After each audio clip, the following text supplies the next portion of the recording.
I know thy works, and tribulation, and poverty, but thou art rich.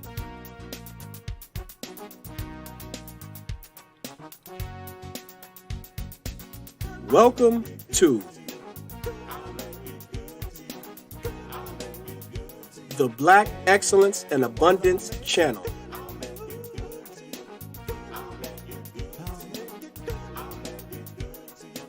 Many of us know of the great historic community of Black Wall Street that was located in Greensboro, Oklahoma. However, what many of us may not know is that there were several other towns throughout the country that exhibited Black excellence and financial independence. Because of the segregation and the Jim Crow that existed during that time, Black communities thrived on their own. Black Wall Street in Tulsa, Oklahoma is one of the most well-known. Well, today we're going to look at several other Black communities that thrived during that time. These communities had their own school systems, banks, economies, hospitals, police. They had all the amenities of that day, and these communities wanted for nothing. The first one that we will be looking at today is the town of Rosewood in Florida. Most of us are familiar with the massacres. Well, here on the Black Excellence and Abundance Channel, we are not going to focus on the destruction of these communities. We are going to focus on the excellence and the abundance in those communities. The city of Rosewood was known for being a clean, quiet, self-sufficient Black neighborhood. The economy was mainly drawn from the timber industry, as cedar wood was used to make pencils, which helped the economy thrive. By the year 1920, the residents of Rosewood were mostly self-sufficient. They had 3 churches, a school, a large Masonic hall, a turpentine mill, a sugarcane mill, a baseball team named the Rosewood Stars, and 2 general stores. The village had about a dozen 2-story wooden plank homes, other small 2-room houses, and several small unoccupied plank farm and storage structures.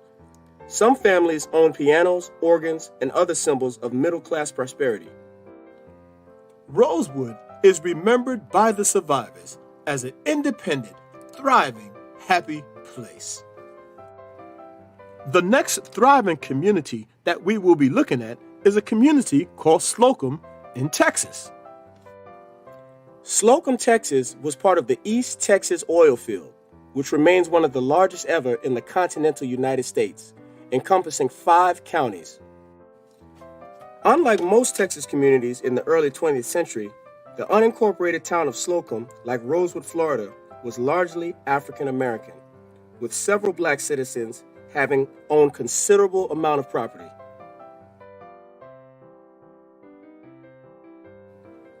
The residents owned many stores and other local businesses. Have you ever heard of Central Park? Perhaps the most famous park in the world, located in Manhattan, in New York City?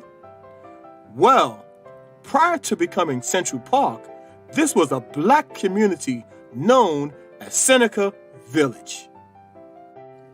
Seneca Village was founded in 1825 when Epiphany Davis and Andrew Williams became the first African Americans to buy land in the area. Trustees of the AME Zion Church then purchased 8 plots of land close by. The dwellings ranged from 1-room houses to 3-story houses made of wood and brick. The town also featured 3 churches and a schoolhouse. According to the Central Park Conservancy, an 1855 census showed 250 residents living in Seneca Village, with 70 homes built. After a history of just 32 years, the end of the town came when the New York State legislature used eminent domain to seize the occupied land and built what is now Central Park. A town of first. North Brentwood, Maryland, incorporated in 1924. North Brentwood was Prince George's County's first African-American municipality. North Brentwood became a politically and economically sufficient town, boasting its own government, businesses, and religious institutions. It was home to 800 people by the year 1930, according to the North Brentwood Directory.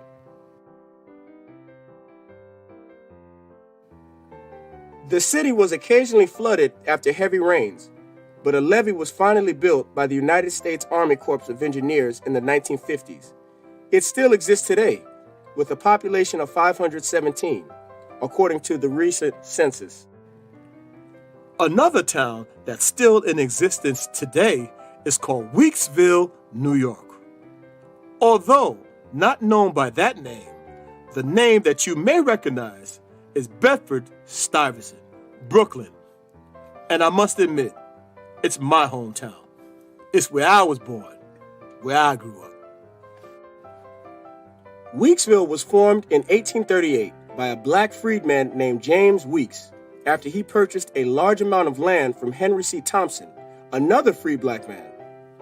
The town, located in what is now the Bedford-Stuyvesant region of Brooklyn, New York, became the second largest community for free blacks in the pre-Civil War era.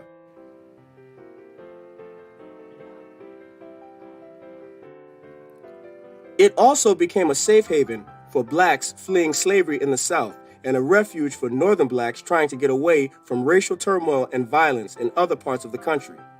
Weeksville was known for employing black professionals and allowed them to hone their skills and build clientele. Schools, churches, a home for the elderly, and an orphanage were set up in the town as well. It even had its own newspaper. In this picture, we see St. John's Church, established in 1868.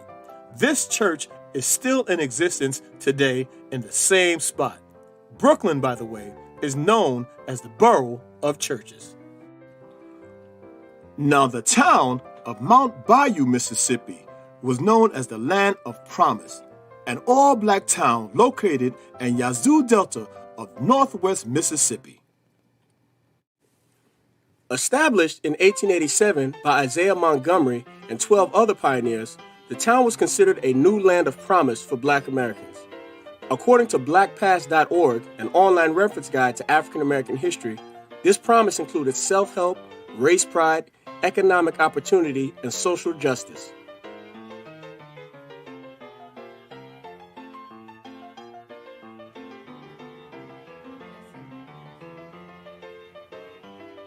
The community was also self-segregated, which limited interaction with whites until integration was an option. Mount Bayou had a post office, 6 churches, a bank, and countless public and private schools. Through its newspaper, The Demonstrator, the town pushed the importance of education. The community continued to thrive and boasted a population of 8,000 by the year 1911. The town still exists today. The city on the move. Glenarden, Maryland. Glenarden got its start in 1910 when a black man named W.L. Smith purchased multiple tracts of land and formed a residential community of about 15 people. The small town, built near the Washington, Baltimore, and Annapolis Electric Railway, flourished over the next 3 decades and developed into a middle-class suburban neighborhood. A 2-room schoolhouse and the St. Joseph's Catholic Church were constructed in 1922.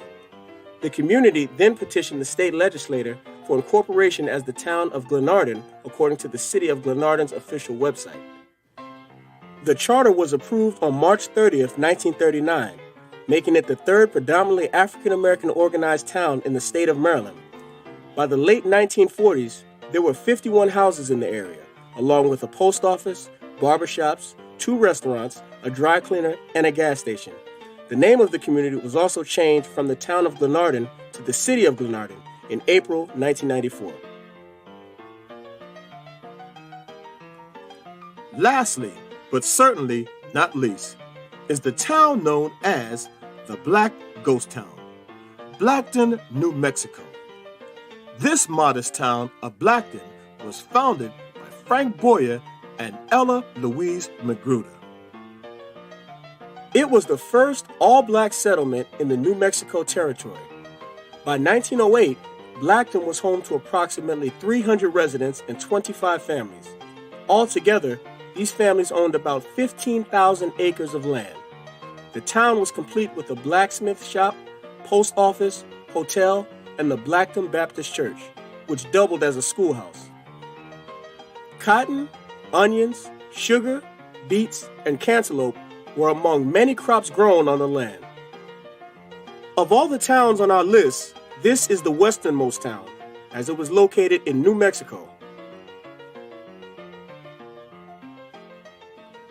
In addition to the most famous of them all, Greenwood, Oklahoma, known as Black Wall Street, there were several other thriving black communities. Communities like Black Dome, New Mexico, Boyle, Oklahoma, Fort Most, Florida, and several others. All 100% self-sufficient, thriving black communities.